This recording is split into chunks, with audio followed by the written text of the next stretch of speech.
Hey everyone, a really quick replacing the remote battery. It's the CR1616 in like the Prado 120 keys and some similar ones to that. I've already got it pulled apart to make things a little bit quicker for you.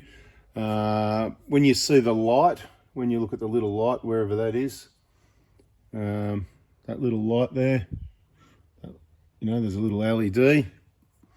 That's in this assembly. These are a little bit harder to change than the 150s. So just thought I'd show you. But look, once you see the light going a bit dull or not working every now and then, it can be things need a bit of a cleanup. Right, so that's the unit with the buttons on it. Right, just make sure it's all clean. May even need replacing if you haven't looked after it.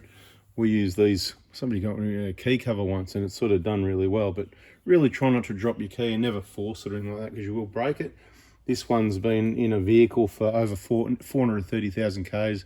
You can see it's still in good condition because if you look after things, they just work. Now, which one was the new one? I forgot. I think it was this one, right? So the old one, I tested, it was just over 3 volts. It's a 3-volt battery, if I remember correctly. That'd make sense, wouldn't it? It'll probably tell you somewhere, but good luck. I don't really care. I'm going to, there it is, 3-volt lithium, right? So it was down to just over 3 volts, which means it's okay, but a new battery is 3.3. So I got the new one here, right? So first thing you need to do, you can see the way they slip in and out.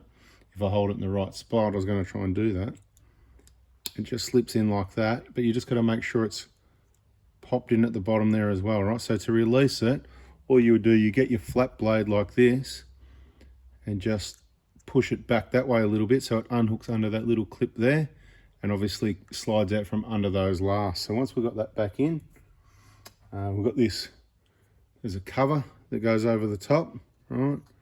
Keeps it all. I think this actually might be, let me just have a look over here.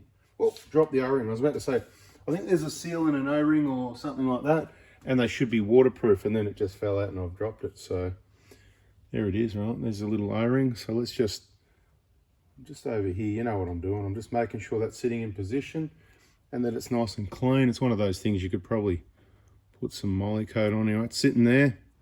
Put this cover back over the top, hold that in position like that. And then we've got our tiny little, try and get the screws to stay. Don't drop these because you won't find any replacements anywhere in a hurry, right? So make sure you don't drop those. Doing this here with a bloody camera and a tripod in the way and trying to show you what I'm doing is risky. There's one screw in just lightly. I'll put that down, use 2 hands to pick this one up. Right, let me know in the comments if I've done this video before, changing batteries on one of these. CR1616 on the 120. Probably the Hilux would be similar. I can't remember, to be honest. I don't think I've changed our Hilux key yet. Yeah, let us know in the comments if you got a Hilux.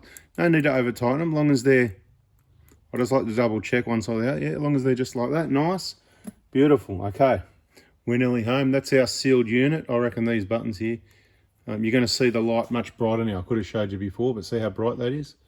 You're not going to miss that. It's probably unlocking and locking cars all over the country. Anyway, that sits, you know, I know, try to be funny. That sits obviously back in there like that. The back cover just sits over the top. Make sure everything's in. Yep, should just sit together kind of thing like that. Just have a look, make sure it looks right, and then you will find a little screw, another little screw that you can see sitting over here. Don't lose it. Look, the little Phillips head, if you're worried about these little screwdrivers, these usually come with that Stanley set as well, but the little green Phillips head I believe will do the job if the screws are not damaged, but using this smaller one will probably be better. Right, there it is. Bang, keys back in one piece. Unlock, lock. I'm not going to wear out the batteries now.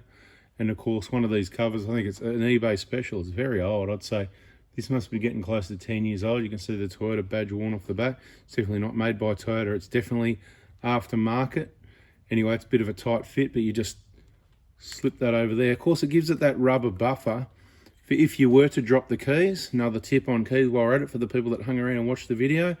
Don't hang too much stuff off your keyring. Don't have your whole key collection. It'll be hanging off your ignition lock. It'll possibly damage your key. If not, you know, all the other components at each end of the lock and whatever.